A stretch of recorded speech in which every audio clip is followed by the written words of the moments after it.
Trump's attempts to achieve peace in Ukraine have reached a dead end. Hopes for a summit with Putin and Zelensky have not been fulfilled.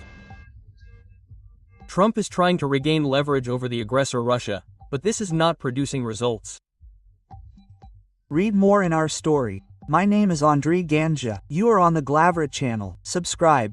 Stay up to date with all the events. On Monday, U.S. President Donald Trump said that he had quickly reached a peace agreement to the war in Ukraine, but on Thursday he said that Kyiv had no chance of winning without new attacks on Russia. This reversal showed the fading optimism regarding his attempts to end the war.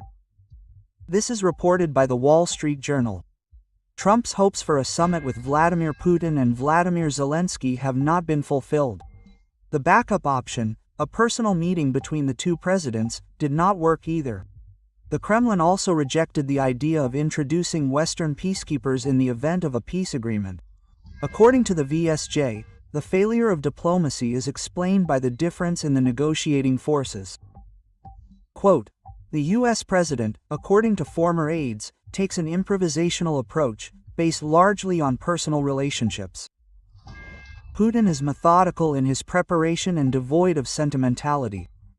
Trump seeks a quick end to the conflict. Putin is playing a longer game, counting on Russia to gradually improve its position on the battlefield while diplomats negotiate, even if it costs thousands of casualties on both sides." Analysts believe that Trump's message calling for attacks on Russia may be an attempt to regain leverage. Quote, "It shows that he understands that pressure on Russia is the most glaring flaw in his so-called strategy.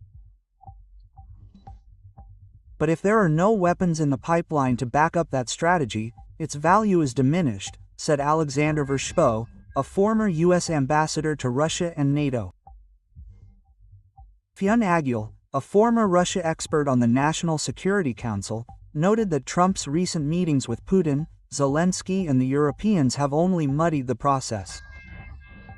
Quote, "We're kind of stuck in Ukraine.